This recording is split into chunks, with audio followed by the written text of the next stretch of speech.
بسم اللہ الرحمن الرحیم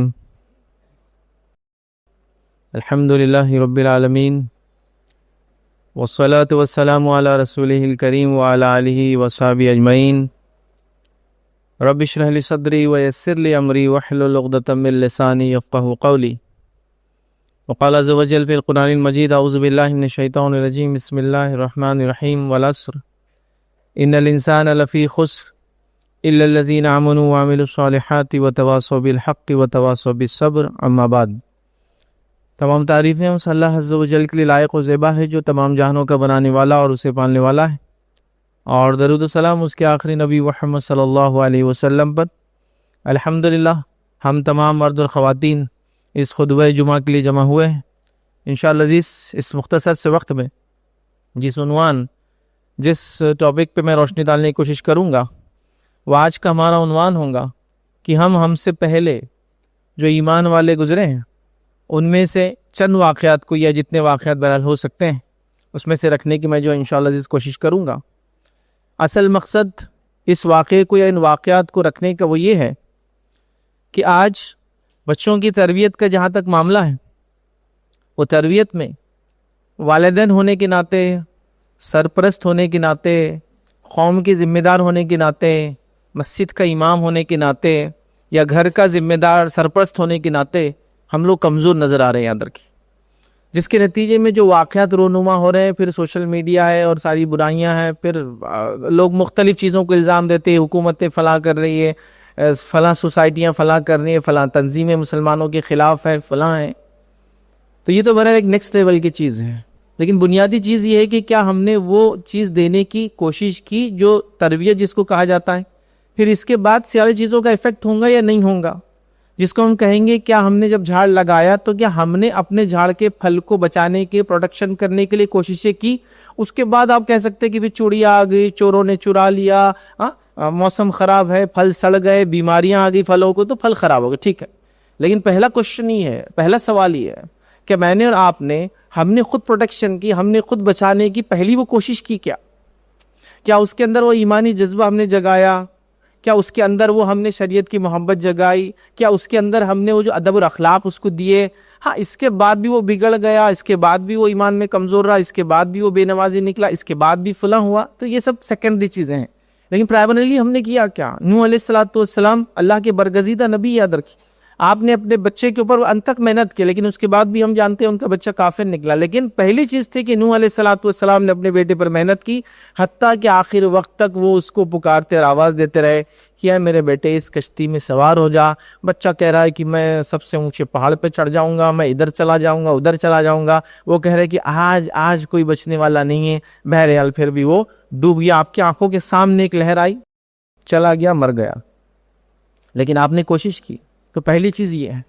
تو ہم لوگ یاد رکھیے، بڑا جس کو کہیں گے اہم مدہ اور اہم ٹاپک ہے۔ یقیناً آج کا عنوان ہمارا اولاد کی تربیت نہیں ہے، لیکن بچوں کے اندر وہ ایمانی جذبہ جگانا، ایمانی طور سے ان کو اتنا بلند کرنا، دینیات سے ان سے محبت پیدا کرنا، فرائض کی محبت ان کے دل میں ڈالنا، اسلامی شعار، علامت پہچان، کتاب اللہ، کعبۃ اللہ، یہ سب چیزیں اسلامی شعار، علامت پہچان ہوتی ہے، ان سے محبت ان کے دل میں ڈالنا، مسجد اللہ کی مسجد ہے، یہ سب کیا کیا؟ پہلے بنیادی ہم نے محنت کی کیا؟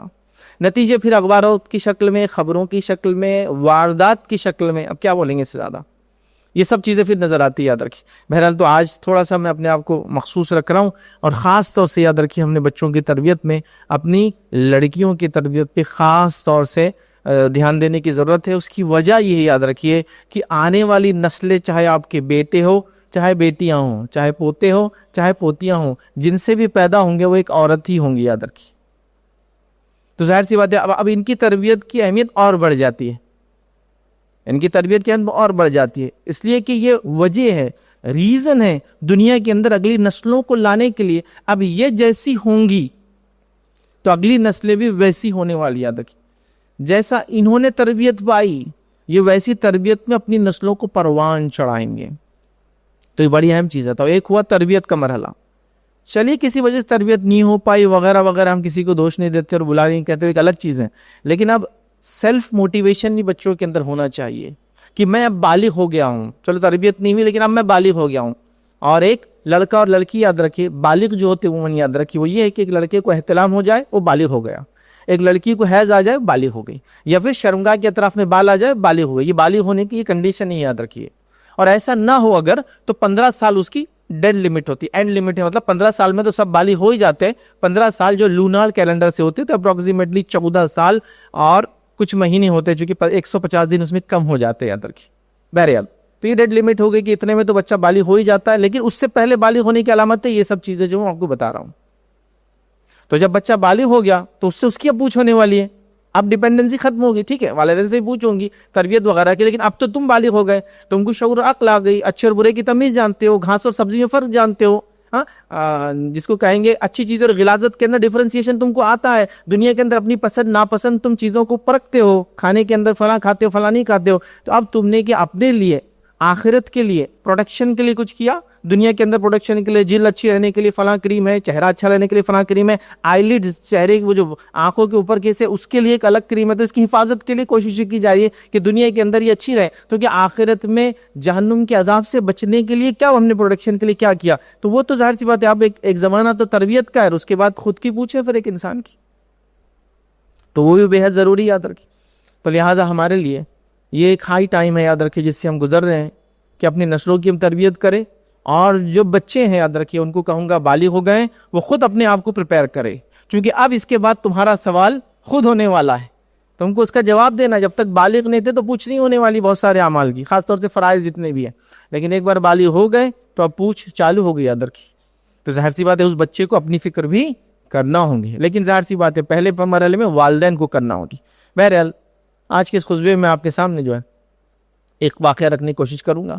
ویسے تو اللہ رب العزت نے اپنی کتاب میں کئی واقعات کو بیان کیا، ایمان والے واقعات ہے نا، اور بلکہ میں تو یہ کہوں گا قرآن کا اگر آپ پورا مطالعہ کریں تو قرآن صرف اور صرف انہی واقعات سے بھرا ہے کہ جو ایمان لائے ان کے ساتھ کیا ہوا اور جو ایمان نہیں لائے ان کے ساتھ کیا ہوا، پورا واقعہ یہ، یا جو ایمان لائیں گے ان کے ساتھ کیا ہوگا اور جو ایمان نہیں لائیں گے ان کے ساتھ کیا ہوگا۔ دیکھیے آپ پڑھیے، جو ایمان لائے جو ایمان نہیں لائے، ایمان والے اور کافر اور منافق، تو یہ ہے نا، مطلب ایمان لائے تو کیا ہوگا، نہیں لائے تو کیا ہوگا، یا ایمان لانے والوں نے ایمان لایا تو ان کے ساتھ کیا ہوا، اور جن کو ایمان کی دعوت دی گئی نہیں لائے تو ان کے ساتھ کیا ہوگا یا کیا ہوا دنیا میں۔ فلاں نبی آئے فلاں قوم میں دعوت دی، ایمان لائے جنت چلے گئے، ایمان نہیں لائے عذاب آیا، تو واقعہ یہی ہے، پورا قرآن اسی سے بھرا پڑا جاتا ہے۔ تو اللہ رب العزت اپنی کتاب میں واقعات کو بیان کرتا ہے، یہ واقعات اس لیے بیان کرتا ہے کہ ان واقعات سے ہم سبق اور نصیحتیں حاصل کریں یاد رکھیں، اور اس کے ساتھ ساتھ یاد رکھیں نبی اکرم صلی اللہ علیہ وسلم نے بھی اپنی کتاب کے اندر یاد رکھیں کچھ واقعات کو بیان کیا، اور بہت مختصر سے وہی واقعات ہیں، کچھ بہت لمبے بھی یاد رکھیں، جس میں سے چند واقعات تو میں آپ کے سامنے آلریڈی پچھلے جمعہ کے خطبات کے اندر ان واقعات کو ہم نے دیکھا، جیسے اصحاب اخدود کا ایک واقعہ میں نے رکھا تھا، بہت لمبا واقعہ تھا لیکن بہت ایمان افروز، ایمان کی دلالت کرنے والا، ایمان جگانے والا، سبحان اللہ، بہت عجیب و غریب واقعہ تھا۔ بہرحال تو اللہ کی کتاب میں کچھ واقعات ہیں، نبی اکرم صلی اللہ علیہ وسلم کے احادیث کے اندر کچھ واقعات بھر لاتے ہیں۔ ان واقعات کا مقصد ہوتا ہے کہ ہم اس سے عبرت حاصل کریں، سبق حاصل کریں، نصیحت حاصل کریں، گائیڈنس حاصل کریں، حوصلہ افزائی ہو ہماری، مطلب ایک آدمی کو جذبہ آتا ہے کہ حوصلہ بڑھتا ہے اس کی فلاں کام کرنے کا، یہ آئیڈیل اور ایگزامپلس ہم کو ملتے ہیں، ہے نا، آدمی دیکھتا ہے کہ مجھے ایسا بننا ہے، اور آئیڈیلس اور ایگزامپلس کی تو پوری ہیومینٹی کو ضرورت ہے یاد رکھی۔ اچھائی کی تعلیم تو بہت ساری کتابوں میں بہت سارے مذاہب میں موجود ہیں، لیکن ان کے پاس کوئی ایگزمپلری فگر نہیں ہے جس کو دیکھ کر وہ عمل کر سکے کہ ایسا بننا ہے۔ ہمارے پاس کتاب اللہ بھی ہے، سنت رسول اللہ بھی ہے، اور نبی اکرم صلی اللہ علیہ وسلم کا پورا نمونہ ہے جو ایگزمپلری فگر ہے یاد رکھیے۔ اگر کسی کو دیکھنا ہے اس شریعت پہ کیسا چل رہا ہے تو اس شخصیت کو دیکھنا پڑے گا۔ تو لوگوں کے پاس ایگزامپلس موجود نہیں ہیں، ہمارے پاس ایگزامپلس ہی موجود ہے۔ پھر نبی اکرم صلی اللہ علیہ وسلم کو جن لوگوں نے دیکھا اور ایمان لائے، صحابہ کی ایک بڑی جماعت جو 1.5 لاکھ کے قریب صحابہ آتے ہیں روایتوں کے اندر، یاد رکھیے ایگزمپلری فگرز کی مطلب کوئی کمی اس قوم اور امت کے پاس باقی نہ رہی یاد رکھیے۔ لیکن افسوس کی بات ہے ان واقعات کو ہم نہ پڑھ رہے ہیں نہ سمجھنے کی بہرحال کوشش کر رہے ہیں، تو ہمیں چاہیے کہ ان واقعات کو پڑھیں، ان کو جانیں اور وہ یاد رکھیں، اس کو سمجھیں۔ اب آئیے میں یاد رکھیے ایک مسلم خاتون کا واقعہ آپ کے سامنے رکھنے کی کوشش کروں گا آج، جو اس امت سے ان کا تعلق نہیں، یاد رکھیے ہم سے پچھلی امتوں میں وہ گزری ہے یاد رکھیے، اور نبی اکرم صلی اللہ علیہ وسلم نے چونکہ اس واقعے کو ہمارے سامنے بیان کیا تو واقعہ بہرحال ہم تک پہنچتا ہے یاد رکھیے، اور یہ واقعہ بڑا عجیب و غریب ہے اپنے آپ میں یاد رکھیے۔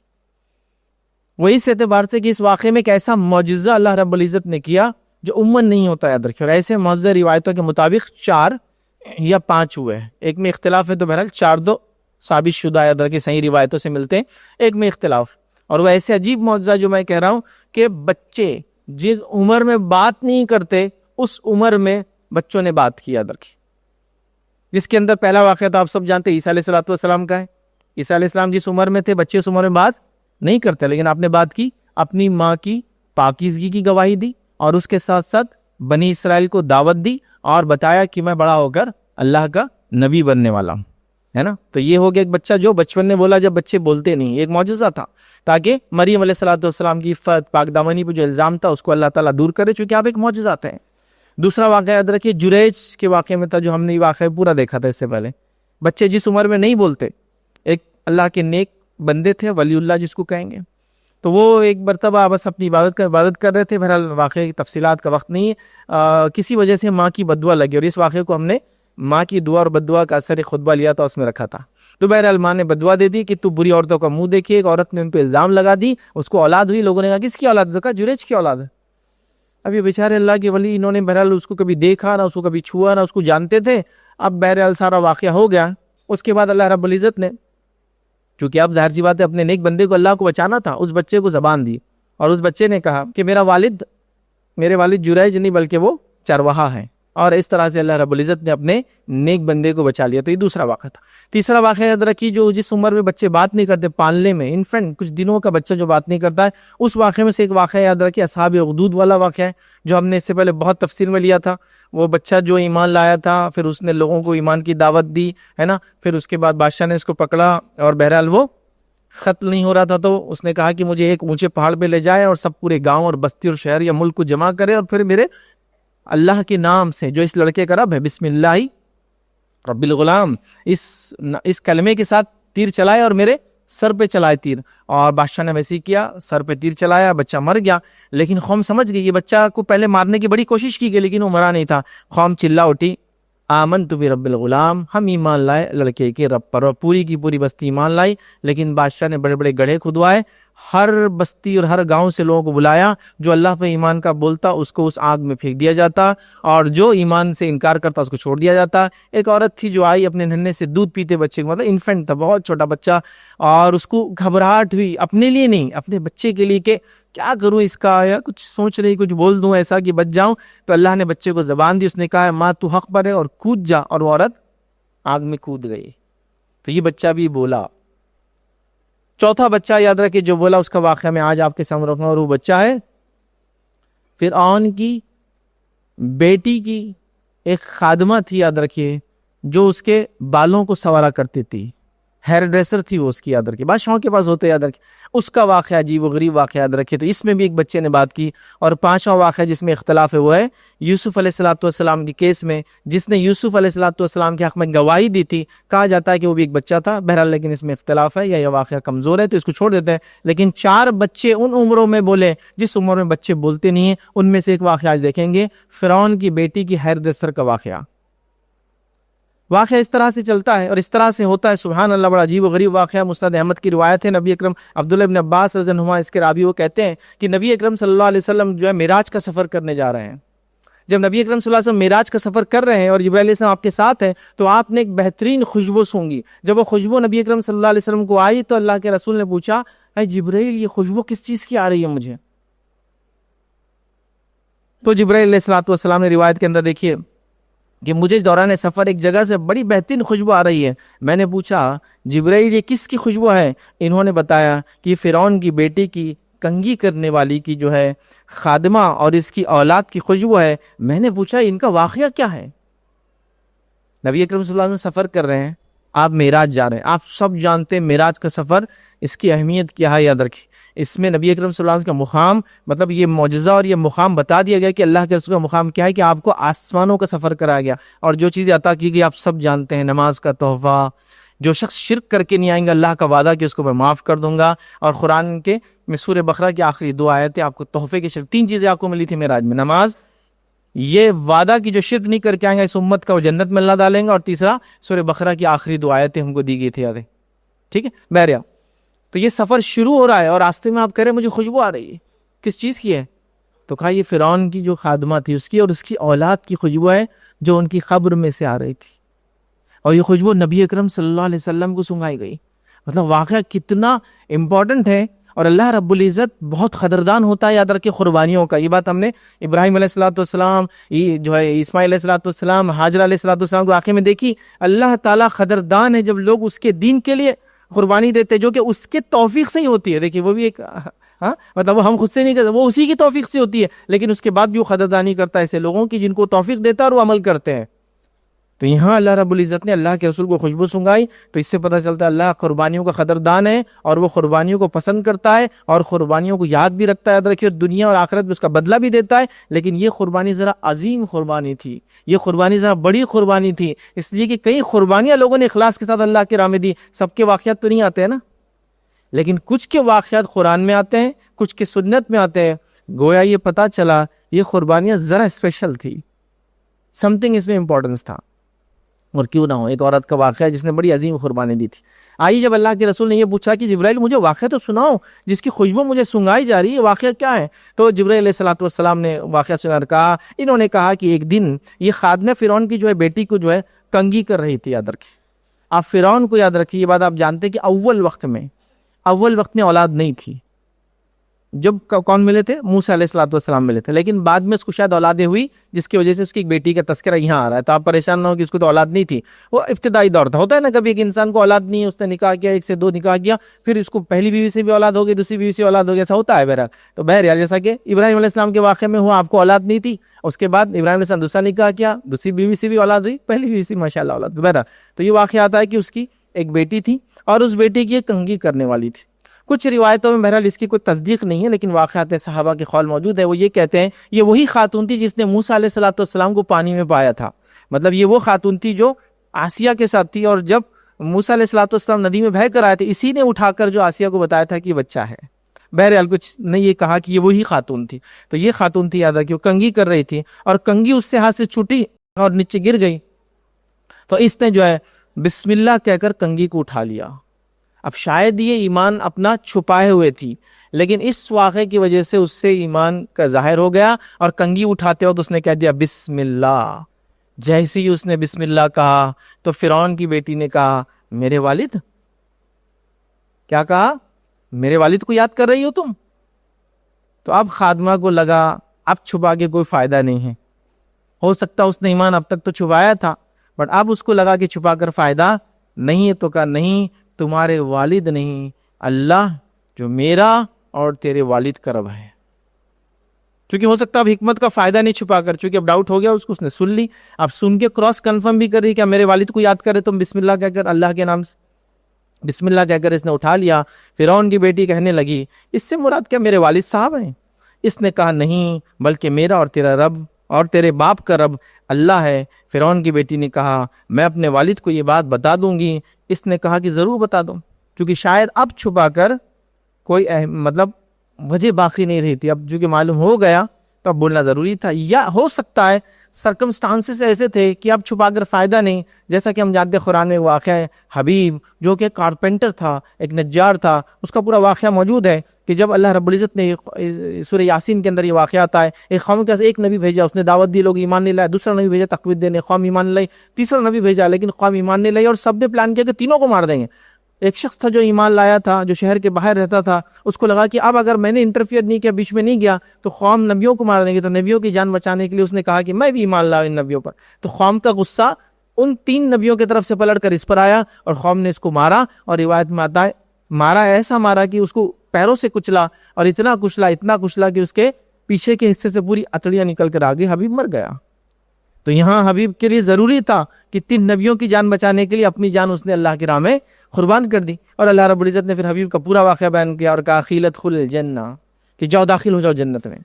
سیدھا یہ ظاہر سی بات ہے آخرت میں جائیں گے وہ، لیکن اللہ نے بشارت دی تھی کہ جو جنت میں داخل ہو جاؤ۔ تو حبیب کہہ رہے جاتے ہو جنت کے اندر کاش کہ میری قوم کو پتا ہوتا میرے رب نے میرے ساتھ کیا کیا ہے، کہ مجھے معاف کر دیا اور مجھے عزت والے لوگوں میرا شمار کر دیا۔ تو بہرحال شاید سچویشن ایسی آ گئی کہ اب چھپا کر فائدہ نہیں تھا یا پھر اب بول دیا تو اب ریٹریکٹ کرنا, جھوٹ بول کر پیچھے جانا شاید زیادہ نقصان دہ ہوتا, پھر منافقت کی زندگی جی اور پریشان رہو. پہلے چھپانا ٹھیک تھا جب معلوم ہی نہیں تھا. تو اس نے کہا بولنا ہے بول دو, تمہیں جو کرنا ہے کرو, اس میں کوئی مسئلہ نہیں, اور راز کو چھپا کے شاید فائدہ نہیں تھا, حکمت اب نہیں رہی. تو اس نے کہا بول دو. فرعون کی بیٹی نے اپنے باپ تک یہ خبر پہنچا دی کہ میری خادمہ جو ہے یہ اس طرح سے اللہ پر ایمان لائی ہے, اور اس نے ایسے ایسے الفاظ کہے. اب فرعون نے اس خادمہ کو بلایا کہ اس خاتون کو میرے پاس بلاؤ. جب یہ خادمہ جو ہے فرعون کے پاس لے جائی گئی, جو ہیڈ ڈریسر تھی اس کی بیٹی کی, تو فرعون نے اسے کہنے لگا اے فلانا, کیا میرے علاوہ بھی تیرا کوئی رب ہے؟ اس نے کہا اے عورت, کیا تیرے پاس میرے علاوہ بھی کوئی رب ہے؟ مطلب تو کسی اور کو بھی الہ جانتی ہے؟ چونکہ اس نے اپنے آپ کو سب سے بڑا الہ, سب سے بڑا معبود, سب سے بڑا اس لیے کہا کہ ان کا چھوٹے بڑوں کا جو سسٹم تھا اس میں کہا سب سے بڑا الہ ہوں. ٹھیک ہے, اس نے یہ اعلان کر رکھا تھا. تو کہا میرے علاوہ بھی تیرا کوئی الہ ہے, کوئی رب ہے؟ اس نے کہا ہاں, میرا اور تمہارا رب اللہ ہے. یہ سن کر فرعون حکم دیا اور کہا تانبے کی ایک بڑا جو ہے گائے تیار کی جائے.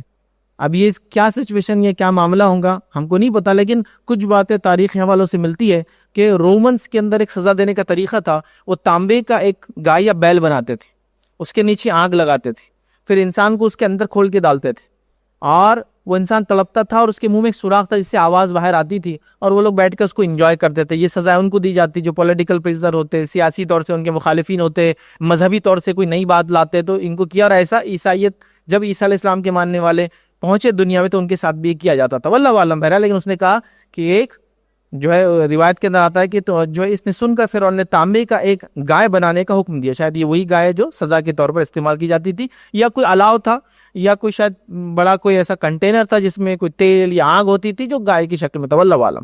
تو اس نے کہا کہ ایک گائے تیار کی جائے جو شاید اس زمانے کی سزائیں ہوا کرتی تھی, بنانے کا حکم دیا, اور اسے خوب دہکانے کا حکم دیا. اس کے بعد حکم دیا کہ اس کو اور اس کی اولاد کو اس کے اندر پھینک دیا جائے. حکم آیا کہ اس کو اور اس کی اولاد کو پھینک دیا جائے. لیکن یہ خاتون ظالم اور جابر کے سامنے بھی حق بات کہنے سے پیچھے نہیں ہٹی, اور وہاں ڈٹی رہی, اور ایک بہت ہی عظیم قربانی دی, جس قربانی کی وجہ سے اللہ رب العزت نے اس واقعے کو خاص مقام دیا کہ اپنے نبی کی زبانی ہم تک اس واقعے کو پہنچا دیا. اب خادمہ نے کہا, جب سزا کی باری آئی, کہ مجھے آپ سے ایک کام ہے. فرعون سے کہا کہ مجھے آپ سے ایک کام ہے. فرعون نے پوچھا کہ کیا کام ہے؟ تو اس نے کہا کہ میری خواہش یہ ہے کہ جب ہم جل بھون کر کوئلہ بن جائے, میں اور میرے بچے, تو ایک چیز یہ کرنا کہ ہم سب کو اکٹھے ایک کفن میں ڈالنا, ایک کپڑے میں ڈالنا, اور ہم کو ایک ساتھ دفنانا جہاں بھی تم کرو گے. فرعون نے کہا ٹھیک ہے, یہ ہم پر وعدہ رہا تمہارا, مطلب یہ تو ہم کر دیں گے تمہارے ساتھ مرنے کے بعد. اس نے یہ وعدہ مرنے سے پہلے لے لیا. اس کے بعد وہ الاؤ دہکایا گیا, وہ جانور کے اندر جو بھی آگ لگائی گئی. اس کے بعد فرعون نے اس عورت کو سزا نہیں دی, کہا اس کے پہلے ایک بچے کو اندر ڈالا جائے. اب سے کتنے بچے تھے روایت میں تو بہرحال موجود نہیں, لیکن زیادہ بچے تھے, یہ بات تو طے ہے. ایک بچے کو اندر ڈالا جائے تاکہ یہ دیکھے اس کی تڑپ, اس کی تکلیف, اور اس کے بعد ہو سکتا ہے ایمان سے پھر جائے اور مجھ کو رب مان لے. چونکہ ظاہر سی بات ہے ایک آدمی کی بغاوت سے ہو سکتا ہے کئی لوگ باقی بن جائے. بہرحال ایک بچے کو ڈالا گیا, اس نے صبر کیا. اس کے بعد اس کے اور بھی بچوں کو ایک کے بعد ایک اس کی نظروں کے سامنے اس الاؤ میں, اس آگ میں ڈال دیا گیا. سارے مر گئے. اب اس کی باری آئی. اس کے پاس ایک بچہ تھا جو لڑکا تھا, اور دودھ پیتا اس کے سینے سے لگا ہوا تھا. مطلب اس کے کئی بچے تھے, اس میں سے یہ بہت چھوٹا بچہ تھا. اور کتنے بچے جلائے نہیں معلوم, لیکن ایک سے زائد بچے تو یہ بات تو طے ہے. اس کے بعد جو جمع کر کے دفن کر دینا. فرعون نے کہا کہ یہ تمہارا ہم پر حق رہا وعدہ کیا. اس کے بعد فرعون نے پہلے اس کے بچوں کو اس میں آگ میں جھونکنے کا حکم دیا. چنانچہ اس کی آنکھوں کے سامنے اس کے بچوں کو ایک ایک کر کے دہکتے ہوئے اس تنور میں ڈال دیا گیا. اور اس کے بعد یہاں تک کہ جب اس کی باری آئی تو اس کا ایک شیرخوار بچہ تھا, اور وہ اس کی وجہ سے ذرا ہچک رہی تھی کہ کیا کروں, اپنے لیے نہیں, اس بچے کے لیے کہ شاید بچے کی جان بچہ ہے, بہت چھوٹا ہے. تو اللہ رب العزت نے یہاں اللہ کی قدرت نظر آئی, کہ معجزہ نظر آیا. اللہ نے اس بچے کو زبان دی اور یہ معجزہ ہوا, اور وہ شیر خوار بچہ بول اٹھا, اماں جان بے خطر اس میں کود جائیے, بلا خوف آپ اس میں کود جائیے. اور فرمائے کیونکہ دنیا کی سزا آخرت کے عذاب سے بڑی ہلکی ہے.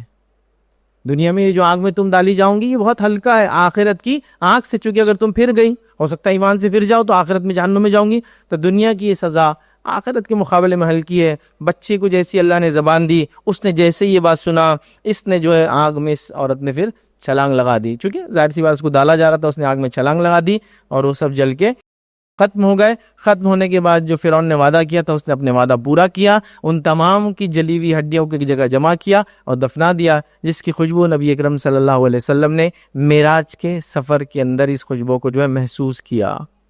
تو یہ واقعات ہے خاتون کا اور اس کے پورے خاندان کا جو اللہ کے راہ میں انہوں نے قربانیاں دے دی. یاد رکھی یہ خواتین کے واقعات ہیں, اور خاص میں نے جو شروع میں کہا کہ عورتوں کو ان واقعات کو سننے اور سمجھنے کی بہت ضرورت ہے. حالانکہ اس کے اندر ایمان کا واقعہ سب کے لیے تھا, مردوں کے لیے بھی عبرت ہے, عورتوں کے لیے بھی عبرت ہے, بچوں کے لیے بھی عبرت ہے, بڑوں کے لیے بھی عبرت ہے, بوڑھوں کے لیے بھی عبرت ہے, سب کے لیے یاد رکھیں. لیکن خاص طور سے اس خاتون کی قربانی نے کی. اور یہ بچے جو بول پڑے نا اس کے اندر یاد رکھیں مریم علیہ السلام کی قربانی کو یاد کرو, ہاں اس خاتون کی قربانی کو یاد کرو. اصحاب اخدود کی بھی ایک عورت تھی یاد رکھیں, اس کی قربانی کو یاد کرو. اور امت مسلمہ کے اندر کئی خواتین جو اس سے پہلے ہمارے مطلب اللہ کے رسول صلی اللہ علیہ وسلم سے پہلے اور نبی اکرم صلی اللہ علیہ وسلم کے زمانے میں اور نبی اکرم صلی اللہ علیہ وسلم کے زمانے کے بعد سے لے کر آج تک عورتیں قربانیاں دے کر دیتی آئی, ان قربانیوں کو ہم یاد کریں.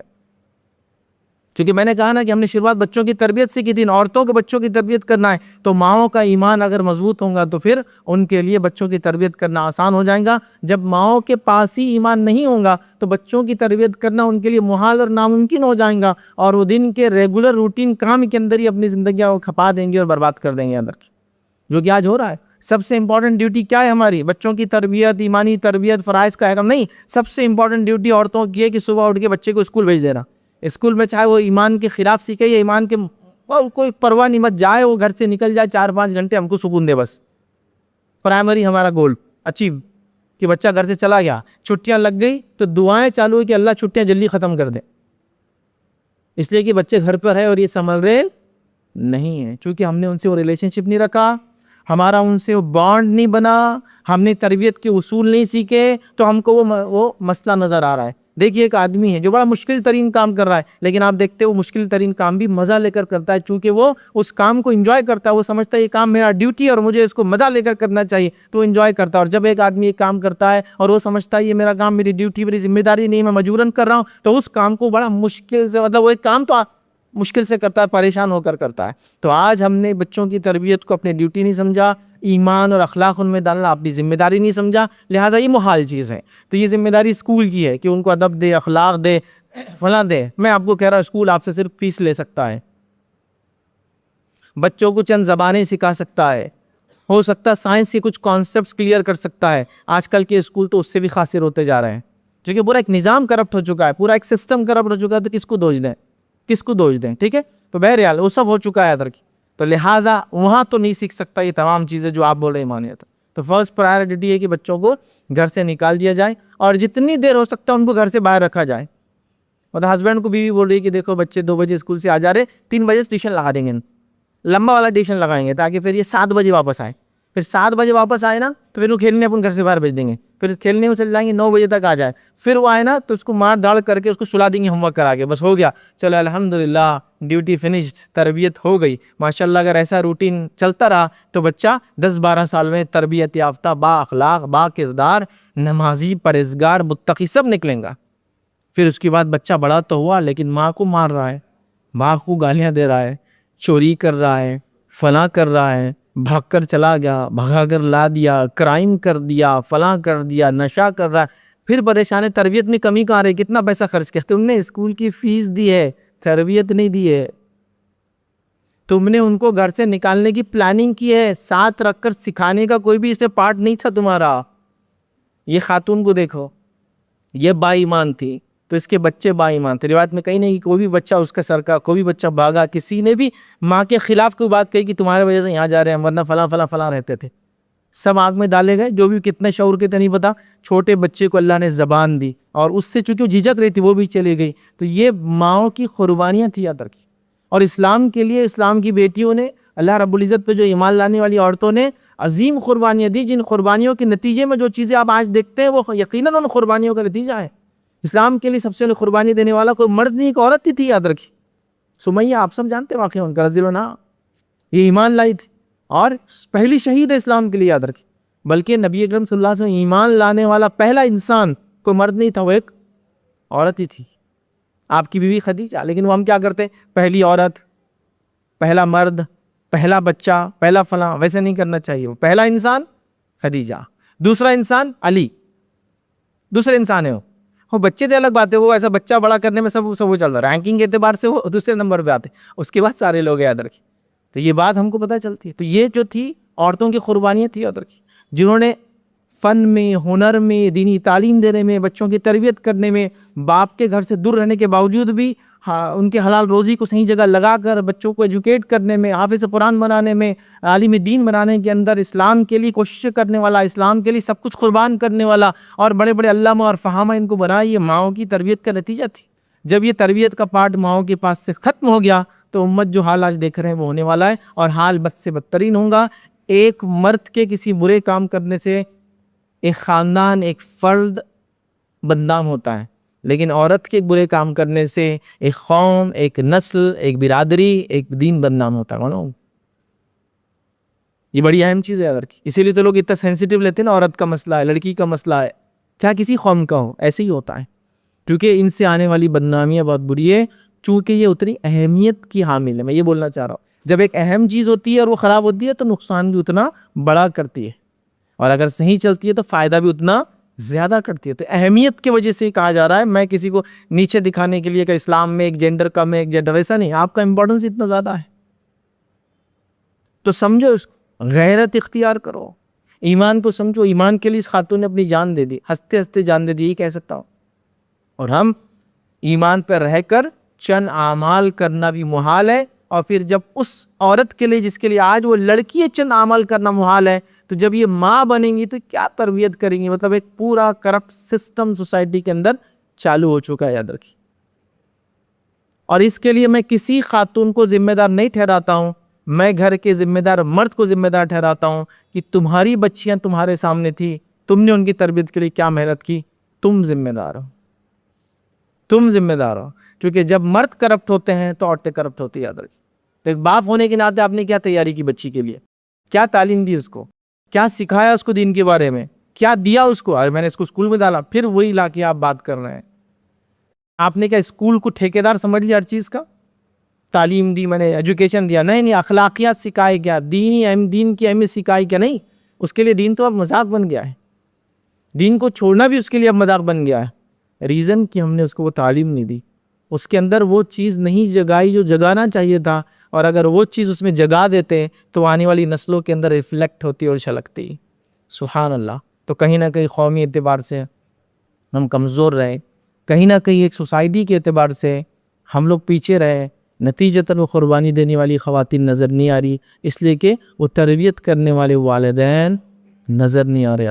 تو لہٰذا بس آج کے اس خطبے کا مقصد یہ تھا کہ ہم سوسائٹی کے اندر خاص طور سے خواتین اپنا کردار پہچانیں، اور وہ کردار پہچان کر دیندار، با اخلاق، با کردار خاتون بنے، اور یہی بات، یہی میسج آنے والی نسل در نسل لوگوں کو دیتے رہیں. تو پھر ایک نسل ہمارے سامنے وہ نظر آئیں گی جو واقعی میں با اخلاق، با کردار، دیندار، نمازی، پرہیزگار، روزدار، جو آپ بولتے ہو نظر آئیں گے. اگر ویسا نہ ہوا تو پھر یہ نہیں ہو سکتا. اور اسی کے تھوڑا سا جذبہ جگانے کے لیے میں نے آج یہ فرعون کی بیٹی کی بال سنوارنے والی کا واقعہ بہرحال آپ کے سامنے رکھا. اسی پر اپنی بات کو میں ختم کروں گا. اللہ رب العزت سے دعا ہے کہ اللہ سبحانہ تعالیٰ ہم تمام کو ایمان کو سمجھنے کی، اس پہ عمل کرنے کی توفیق عطا فرمائے. اللہ رب العزت جب تک ہمیں زندہ رکھے، ایمان و اسلام پر زندہ رکھے، خاتمہ ہمارا ایمان اور آخر دعوانا ان الحمد للہ رب العالمین. سبحان ربک رب العزت عما یصفون وسلام علی المرسلین والحمد للہ رب العالمین.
السلام علیکم. آپ بھی ہمارے اس کام میں تعاون کریں اپنی زکات و صدقات کے ذریعے. ڈونیشن ڈیٹیلز کے لیے ڈونیٹ اس پر کلک کریں. اگر آپ کو ہمارے ویڈیوز پسند آئے ہیں تو اسے شیئر کریں اور ثواب کے حقدار بنیں. روزانہ ہمارے ویڈیوز کو پانے کے لیے ہمارے یوٹیوب چینل کو سبسکرائب کریں اور بیل آئکن دبائیں. ہم سے دیگر سوشل میڈیا پر جڑنے کے لیے ویڈیو میں دیے گئے آئی ڈیز کو سرچ کریں. جزاک اللہ.